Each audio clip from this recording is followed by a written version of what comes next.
Now, Virgil ain't going no further, but y'all can make it to the bridge from here. Thanks, Virgil. You stay safe, brother. Well, you folks take care now. There's the bridge. You sure they're gonna be there? They better be. I'm here. Let's go.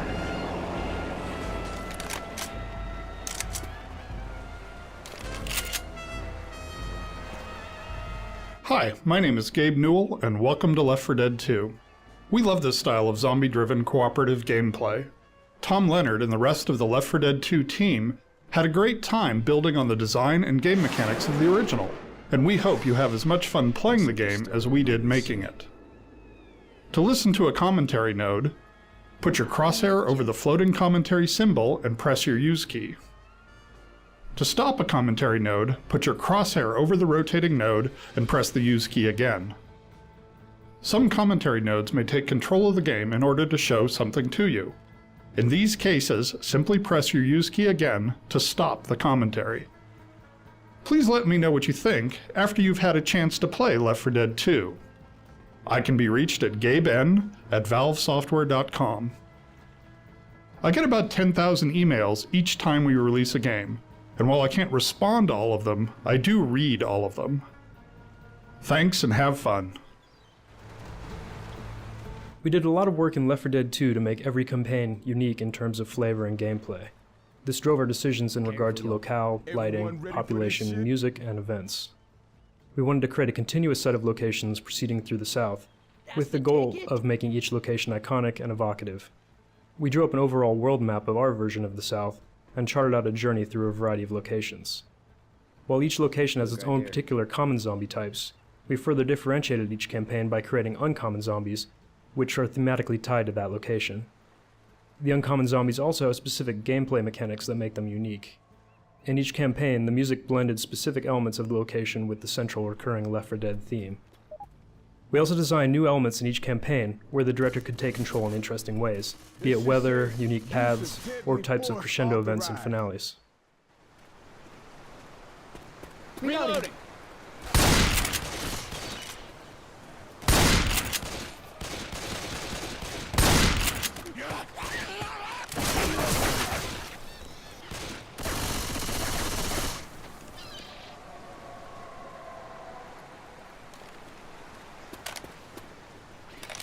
Since players spend the vast majority of their time shooting the common infected, we wanted to improve the feedback and visceral nature of this experience. In Left 4 Dead 1, we provided only the ability to shoot off limbs, with blood decals for bullet hits appearing only on the PC. Now, in Left 4 Dead 2, there are 43 unique ways to damage an infected, from gunfire through melee weapons all the way up to explosive damage. Because many of these wounds are non-fatal, players are able to wound an infected more than once, resulting in about 780 possible damage combinations. To create the appearance of a wound, we project a texture modified by an ellipsoid that culls the pixels of the wounded area from the infected, creating a cavity for the wound to fit into. To avoid memory overhead, instead of creating wound variants for each of the infected, the wounds are spawned as separate objects that work for the entire horde. Our scripting system allows us to spawn specific wounds from specific weapon hits. For example, the sniper rifle headshot explodes the head, and the axe creates a slash across the meaty areas of the body. The body piles were generated by tossing self-colliding ragdolls into a level in-game, then exporting out the result. We were able to use a debugging tool to drag them into artistic piles. Content creation at its most enjoyable. Unfortunately, the process was so efficient that it took only about 2 hours.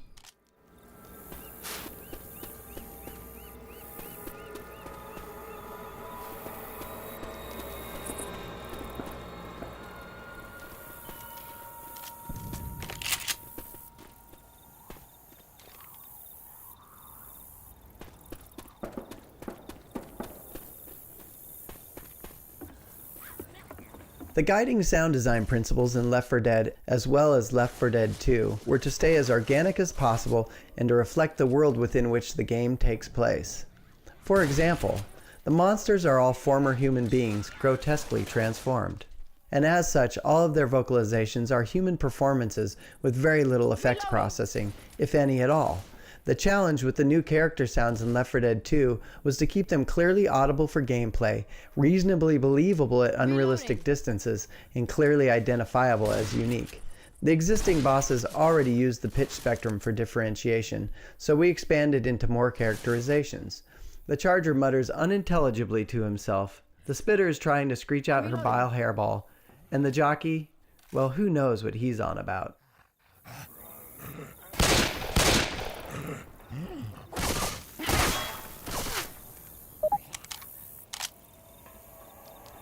We wanted to improve the variation on the infected while keeping their memory footprint identical.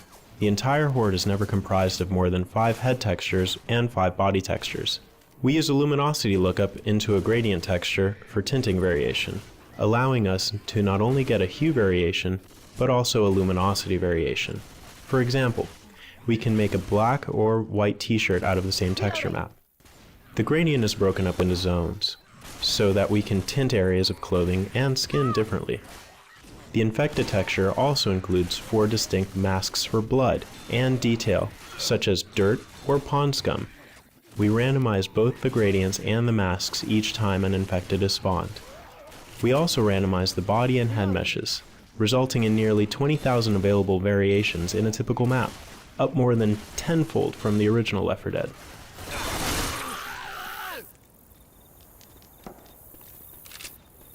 Reloading.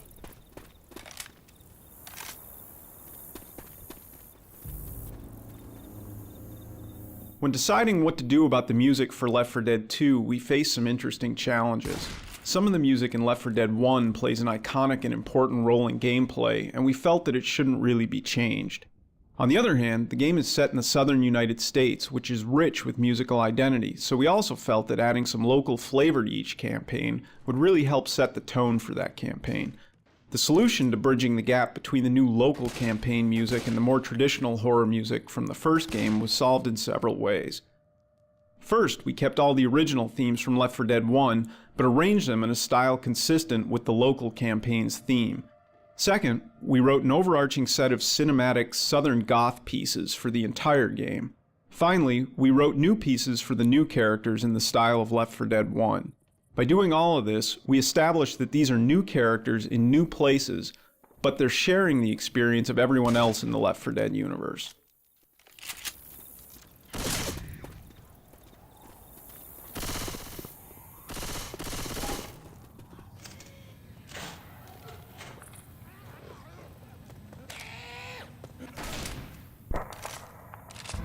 you, Tom, it's Bob from the office down the hall. It's good to see you, buddy. How have you been?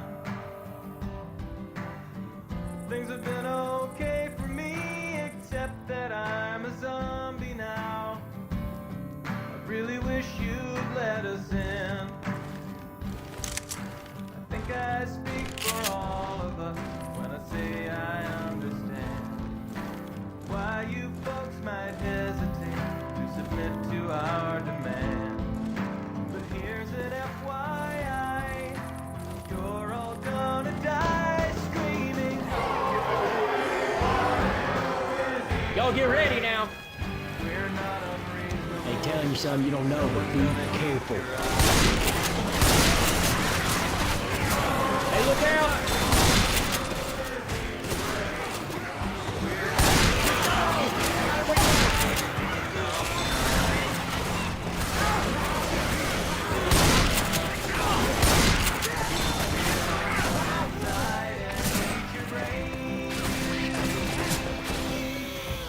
I don't wanna nitpick, Tom, but is this really your plan?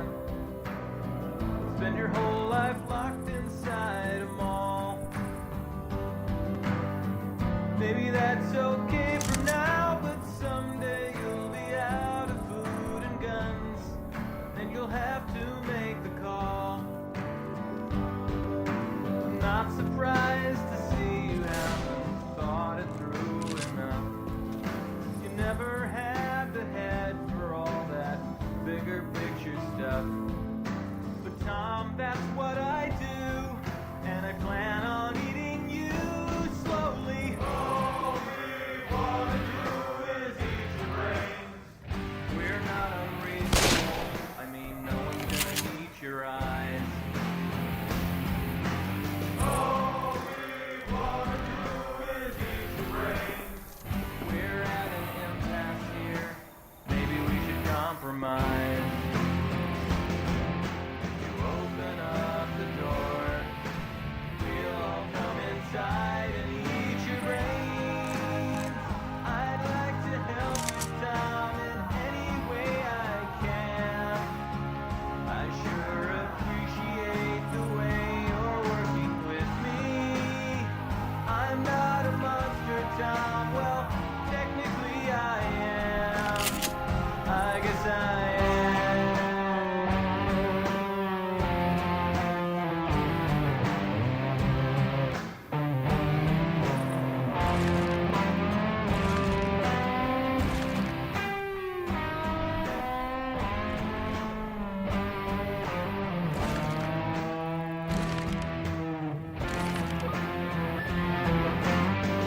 Got another meeting, Tom. Maybe we could wrap it up.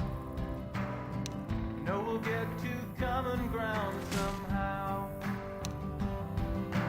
Meanwhile, I'll report back to my colleagues who were chewing on the doors.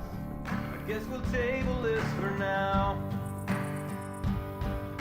I'm glad to see you take constructive criticism well. Thank you for your time. I know we're all busy as hell.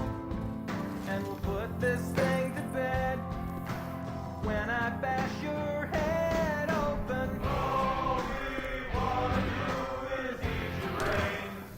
We're not unreasonable. I mean, no one's gonna eat your eyes. All we wanna do is eat your brains. We're at an impasse here. Maybe we should compromise. You open up the door. We'll all come inside and eat your brains.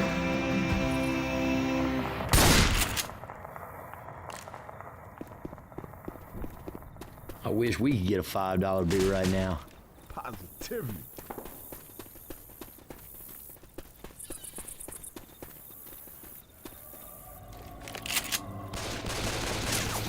Weapons.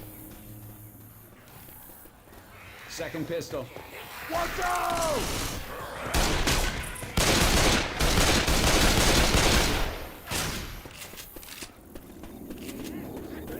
Reloading. Look! Yeah. Of course. Hurry up. Got your back. I'm with you.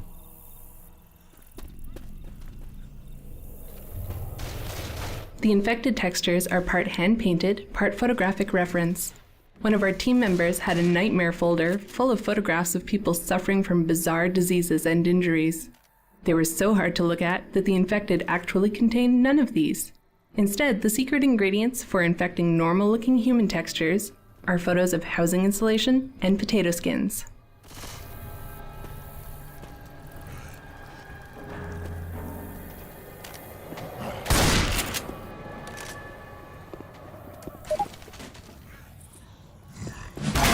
Shotgun.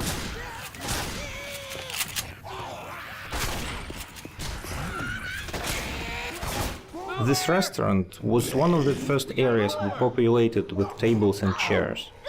In early playtests, the survivor would pop a boomer, and the resulting explosion sent tables and chairs flying everywhere.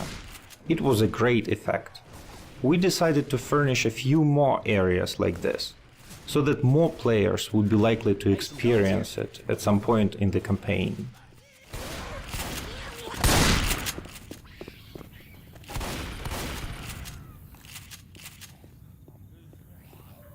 Hey, don't shoot the car.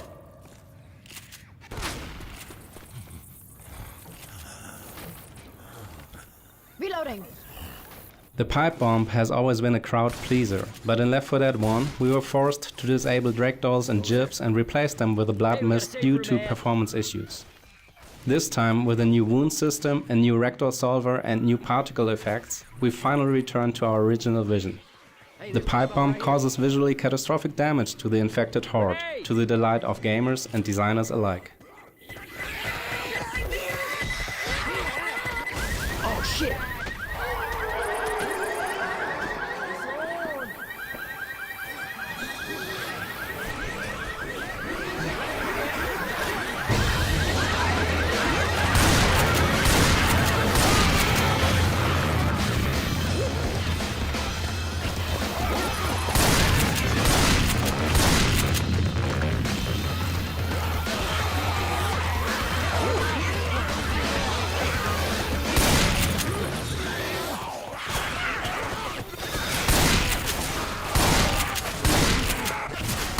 Close the door.